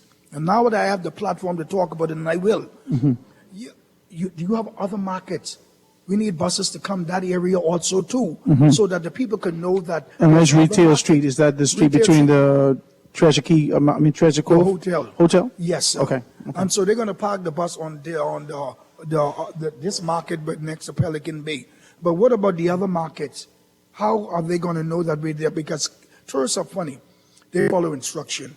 They go walk them to the beach. It's heavy what you're saying. That's and true. Walk them right back to the bus. We've seen that, yeah. We've seen that over and over again. Yeah. I say we need somebody to sit at the table. We need a vendor to sit at the table when they are negotiating to do these things, so that we can have our input in it, because we have ideas better than them. We know how to solve our problem. We ain't asking them to give us ideas. We have the solution. And you ain't asking for money. You're just asking for traffic. Listen. Bring the people this way. Yeah. Mr. Grant and I can say this publicly. We never asked for the $500. Mhm. We asked for not for a handout. We asked for a hand up. We asked for an opportunity to sell our product. That's what we ask for. But people make it political. And when you say something publicly, they think you're attacking an individual or a party. There's no attack to our party. I remember in Linden, when my mother got the shop in Port Lucaya, they wanted to give it to someone else. And I was a young boy. And she cried about it, so she called. And so Linda Pendon called my house. And I answered the phone, and he asked for my mother. You know, they asked him a question because my mother told me, said, Celinda Pendon had a red phone in his office for his people. So I asked him, I said, who is this? He said, I'm Celinda Pendon, the Prime Minister. I said, you serious? He said, yes, they're living in Hawksville. So I said, hey, can I ask you a question? I said, my mother said, you have a red phone for your people to call you. He said, yes, I do. When your mother bring you to Nassau, come to my office and I'll show you. And I saw it. These leaders are out of touch with the people. It's heavy what you did just now. Pardon I was me? wondering where we was getting with the story, but I like what you did. These people are out of touch with people. They don't know what's going on. They don't know how we feel. The politicians come to Grand Bahama, stay a weekend, and go right back. If you really want to know how the straw vendors feel in Port Lucaya, sit in the market for 2 days. Don't put no money in your pocket. Have to pay your light bill and water bill and take care of your kids. And then when you sit down there, open up everything, you can't make $1 to take home to your family. I hear stories about $7. 7? Yeah. Nothing. 7? You ain't make nothing. 7? Here we go. We You pay can't even that play a market little for ASU no years. more. ASU? Well, you could have paid years ago, but not now. Yeah. ASU's a thing in the That's how past. people used to survive in these particular spaces. You squeeze one little $100 this week, you No, can put but it on something. The straw vendors always keep ASUs. Yeah. And that's when we were making our own money. Yeah. You know, I don't want government give me nothing. No. I just want the people to come in Port Lucaya how they used to be, so I could make my money. Mhm. I wouldn't look for no handout. So as you're saying, you're seeing 3,500 people come on the island. You only was able to see 50 of those people. That's Now NBC let's talk like this and let's be decent because I only got a couple more minutes, but I won't be decent. There has been a position that a lot of persons have saying that as a result of what has happened with the old princess, right? And then putting that little thing in the road that stopped people from being able to come straight up from West Sunrise Highway to East Sunrise, right? Do you think that that's an obstruction? Do you think that, because I don't hear people advocating to move the road no more, that's one. And I want to know whether or not it has become sort of an eyesore, because I know that the Grand Bahama Port Authority and others are doing what they have to do, like Rupert Haywood was taking on a position to say, we got a plan, we're doing some stuff. Has it become sort of an eyesore to move? Because I see a lot of things here. Is it more expensive to come from the harbor with a taxi driver all the way to Lucaya and then expect you to spend a couple of dollars in the straw market? Talk to me about that. There seems to be some hindrances. It's the same amount to go to Tano Beach and to Port Lucaya, $7 per person. It's the same amount. The only difference is at Tano Beach with David Wallace, they're giving them incentive. Extra money. The zip line still there? Yeah, the zip line, so they're giving them extra money, extra this and extra that. Now that's an individual doing that for his property. But we have vendors. Listen now, as vendors.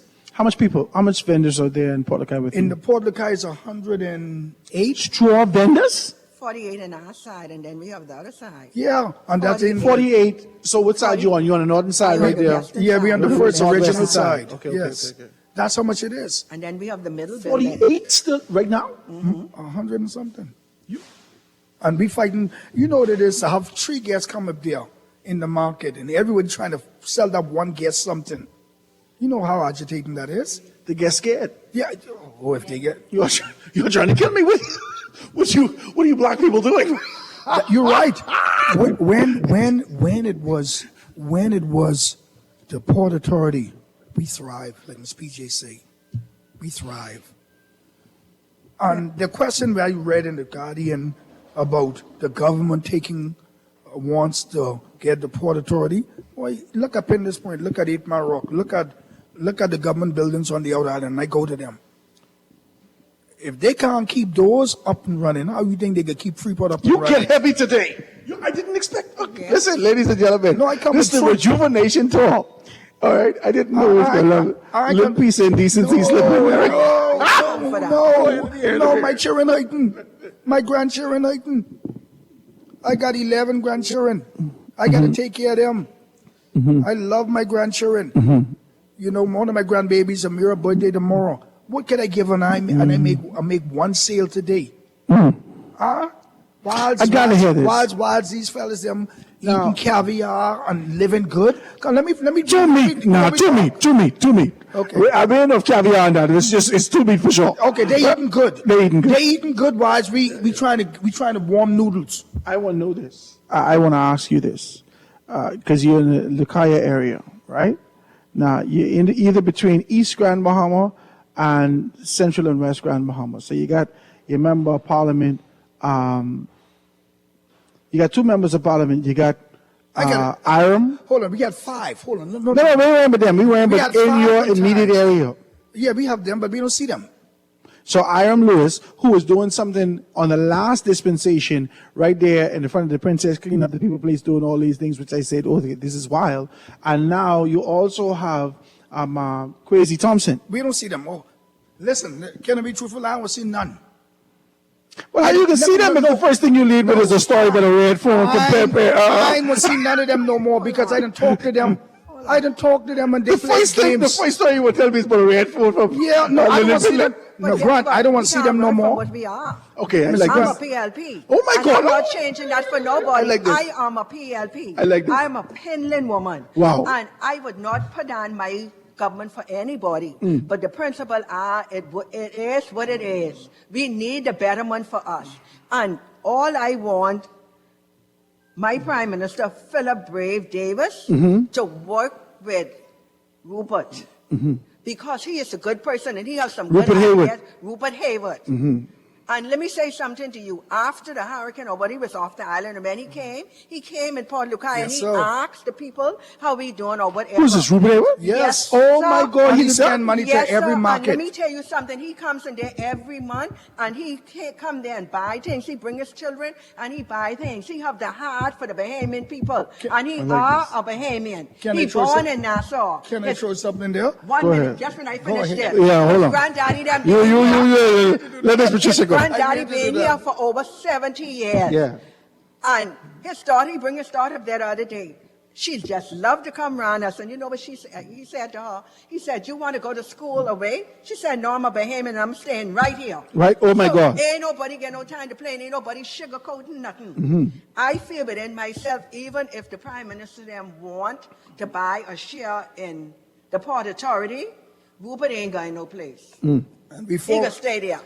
And just what we gonna ride the wave out with him. The thing about that ain't how it's going. We ride the wave with Brave. Yeah, we gonna not Rupert. We gotta find it. No, I riding the wave out with Rupert and Brave. My God! Because they gonna work together. Ladies and gentlemen, it's a hot thing. Rupert and Brave, because I ain't going no place, and Brave is my Prime Minister. My but God. I want him to work with Rupert because he's a good man. You should have started with this. I only got 3 minutes. He have some good ideas. I love this. Because I read all his scripts. I listened to y'all yesterday. And everything what he says is the truth. The Prime Minister need to work with him. Yeah. We don't need no other investor because he ain't going to say he share no matter what. No. You here to stay. You know one so thing. you got to do what you got to do. You know one thing and I I got to add to and that. I can say it straight. It's it. That's Miss Patricia. She's the best. Them used to come and sit on my mother's floor. Go ahead. My whole family, them in Nassau, is PLP. The red phone ever call you? I had the red phone on speed My dial. God! And Brave, Mr. Grant, Prime Minister Brave Davis can need a red phone. We can need. And Brave, them know the family I fellas. come from, Jackie Highland, Basel Highland, them, they know who I am. And I am not sugarcoating nothing for nobody. We only want a betterment for all the straw vendors and Port Lucaya to change. Ain't nothing in Port Lucaya for the tourists to come. I had a friend, and I wouldn't tell you all nobody, I had a white guy, he came from Western, and he come and he buy things, and he put money in my hand. Because he know you for years. He gonna come in here. You know, I the type of Relationship, person. that's And we tourists. have, let me tell you something. Every tourist would come in my shop. I build a relationship with, and they come back. My God. They come and they ask, so where PJ, because that's what I used to use, PJ Straw Shop. Where's PJ? That's you. And then I did People to People program from 10 years, so people still just write me and send me letters and different things. The only thing I want to piggyback on, Ms. PJ, is that the citizens and the Haywoods in the beginning used to come to the vendors when there's issues. Yes. And they used to have town hall meetings. They used to meet with the vendors and reassure us that we're going to get through our crisis together. That hasn't happened from since the Haywoods and the Georges died. Now we had Mr. Rupert came, and guess what? He bought. Can I say this? Go ahead. Can I almost say this? When I read his article, that's why I'm here today. When I read his article, A Thriving Grand Bahama, and I read some more, it felt like a revival of when we knew what Jack Haywood and Edwardson George did. That's right. And so I said, I'd love to talk with this guy. And I'm so grateful that he gave me this opportunity. So you're saying to me that he don't just give you this fluff and stuff. No. He see mean him. what he says. When Darren Cooper had the meeting, and he invited me to go to the meeting with the Port Authority and all of the people was there. I told them, I said, your parents used to come. I knew your parents. They used to come to us as a young man and sit down and talk with us. I remember when Caleb out, mommy was in a meeting, and she said, Mr. St. George, I got something to say. And he said, Miss Houghton, I know you can say what you have to say. And everybody laughed in the meeting. And we got, that's where Caleb get it from. Yeah, and we got Rob himself that could be a bell. Go ahead, and go we ahead. got things solved with that. We had relationship with these owners who cared for the people. Now they don't care. Wow. They only care about the bottom dollar. Wow. You know, you might not be able to solve all my problems, but you can hear what I have to say. No. Well, ladies and gentlemen, that's the show for today, and I think I ended on a high note. Yes, sir. And if you weren't excited, I'm excited. It is a wonderful thing to be able to hear from Grand Bahamians who are in passion and who don't hold punches to talk about what needs to happen. Miss Patricia, Miss PJ, I want to thank you for being able to sit with us. Lorenzo, my good friend, I want to thank you for being able to sit with us. Carmel Churchill, Ellsworth Ware, all those persons who sat with me today, I want to thank you for being able to contribute. Tomorrow, we got the University of the Bahamas being able to tell us about the Northern Campus and the things that they're going to be doing here. This is the Foundation Grand Bahama Rejuvenation Tour with Howard Grant, all the way from Grand Bahama over the next 2 days. You can hear a little taste more of what's happening here. I got to have you all back. You can come back? Yeah, they need to Now, I come might back. call you all from Nassau, Yeah. but I won't hear about the thing. Yeah, All we right. talk. Yeah, All right, man. ladies and gentlemen, that's the show for today. I want you guys to stick and stay for Chivago Line with Z Live right after this. Have a beautiful day, ladies and gentlemen. See you tomorrow. God spare. Foundation. The foundation.